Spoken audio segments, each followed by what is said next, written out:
Right. Today is a bit of a fun one because it's the latest lighting solutions from Wiz. So this is specifically the gradient lights that can sync with your TV or indeed your music. There's a number of different ways that you can use these lights, and it's all driven from the Sync box, the Wiz Sync box.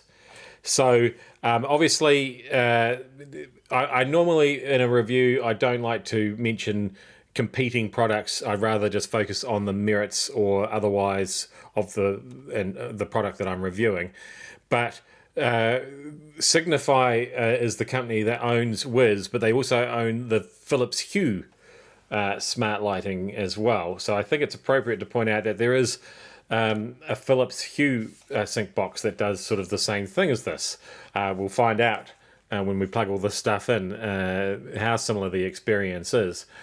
But yeah, right away, what I can tell you is that this box is smaller, it's lighter, but it does appear to be more limited because there's only one HDMI input, whereas with the Philips Hue Sync boxes, you can plug 4 different inputs into there. Anyway, we'll talk more about that later. So it takes more than just a sync box, of course.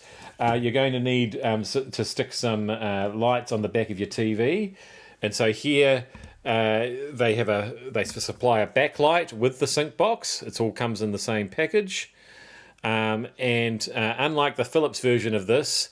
This is a very flexible and lightweight light. So once again, I'll be interested to see how good it actually looks.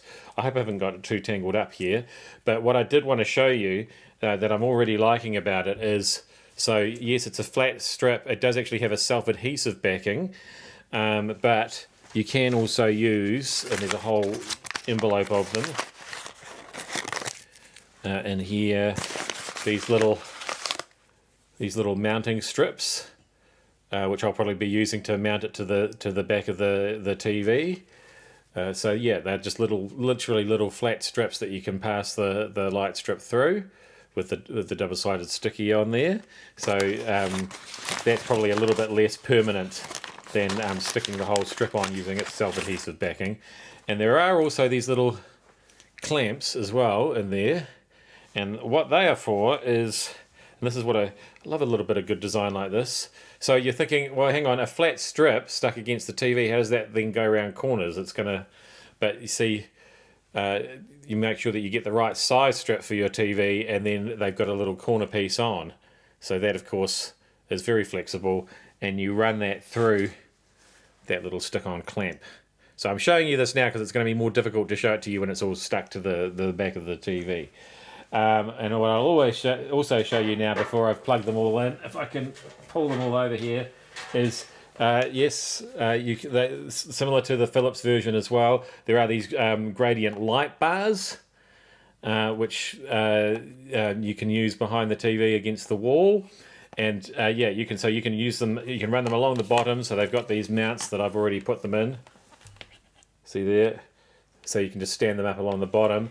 Or, if you wanted to use them instead of that lighting strip on the back of your TV, you can actually, they've got these stands as well, which these pop into, and you can stand them up that way instead. All the gear included with those. So that's the gradient light bars. And then there is actually one other thing as well here. We've got this thing, which is actually the gradient floor light. So if I've got enough room, there we go. So that just sits on the floor, the light pointing towards the wall, of course. So I'm going to be interested to see how that all ties in and how that all syncs up. Let's go and plug it in, turn out the lights, turn these ones on, and have some fun. Okay, so here we are down in the testing dungeon, and I just wanted to show you before we actually turn the lights on here, how I've installed the backlight.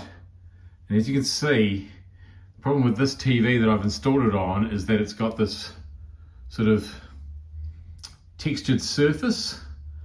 And so although I thought I was going to be able to use those little sticky mounts, sort of little sticky 3M hooks, I had to go a little bit more permanent and actually take the sticky backing off the whole backlight to stick it on, and I have used those little corner pieces there. And even though that this is the one for the 55 to 65 inch TVs, and this is a 65 inch TV, you can see it pretty much does come right to the corner. I perhaps could have gone right to the edge, but the edge of this TV does sort of curve away. Ignore all the stuff down the bottom except for the lighting bars. There's one, and there's another one over there. There's a whole lot of other stuff back here too, Wi-Fi routers, security hubs, leads and things. But yeah, I've managed to clear a space to get those lighting bars to shine on the wall. I am starting to wonder if maybe I should have just set them up standing upright beside the TV for a bit more wall wash, but we'll see how it looks. Right, so all we need now really, here's the floor light, the gradient floor light, but it's a bit too light to really test these things out properly, so I'm going to have to wait till it gets dark. So let's fast forward.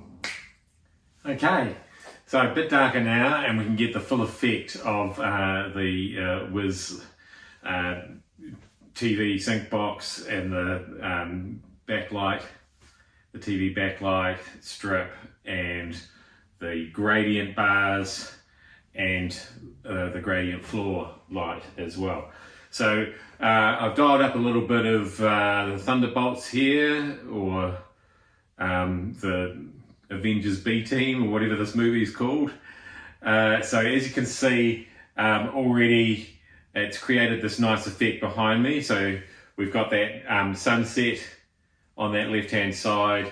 That happens to be where I've got this bar. So I feel like, you know, the sun's, I can sort of almost see it reflecting in my glasses, which feels nice and immersive. Let's just hit play and see how we go. So I've chosen this scene because there are a lot of light changes. So if you can see around the edges there, yeah, pretty much the lighting is following the action exactly as you would expect. Now, if I had a criticism, see right there, you know, you get that really bright effect. You're back in the desert, so you get those contrasts between the two shots. If I did have a criticism, I would say, and I know that in my written review, I said I was reluctant to compare this to the Philips Hue devices, but it's pretty unavoidable when they are owned by the same company. This lighting is not as bright, even at, this is at full brightness. And I've got it on the gaming mode as opposed to the cinematic mode, so it is supposed to be, you know, extra vibrant at this point. And I get the feeling that the gradient light bars that I've placed at the bottom of the screen, which you won't see at the moment because there's no real action happening at the bottom, but they look like they light up a little bit brighter, and I'm getting more of an effect. They are a little bit closer to the wall than I am from that light strip. It's the light strip which perhaps doesn't quite pop as much as the others. But I think you'll see once the action hits that you still are getting a pretty good effect. Bearing in mind I've turned out all the other lights off in this room. So yeah, as there's more ambient light on screen, the light behind me here picks that up. If it's focused on just an extreme close-up of somebody's face, there's no light behind me, so you're focusing on. It seems to work really well, actually. I'm quite impressed. My only other real gripe is that the app is not particularly focused. So there we go, as those explosions, you know, pop off from the gun. You get some really nice effects flashing around the screen there as well. My only other little complaint is it's quite hard to find where the settings are to set all this up on the app. And every time I go into the app, in fact, to change them, it takes me ages to figure out where they are. So that can be a little challenge for you.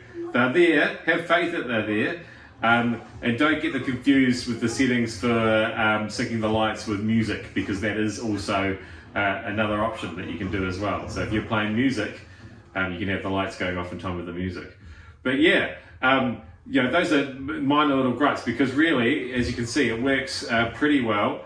I especially like having this floor lamp here.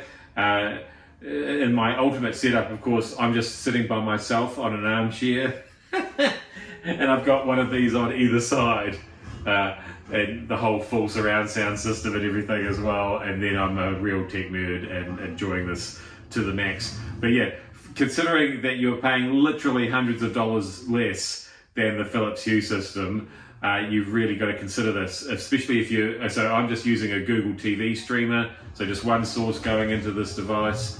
If you're using multiple devices, so maybe a gaming console, maybe you've got a Skybox as well as a streaming, an Apple TV or something, then you're going to have to look at that Philips Hue system, because with the Wiz you only get one input.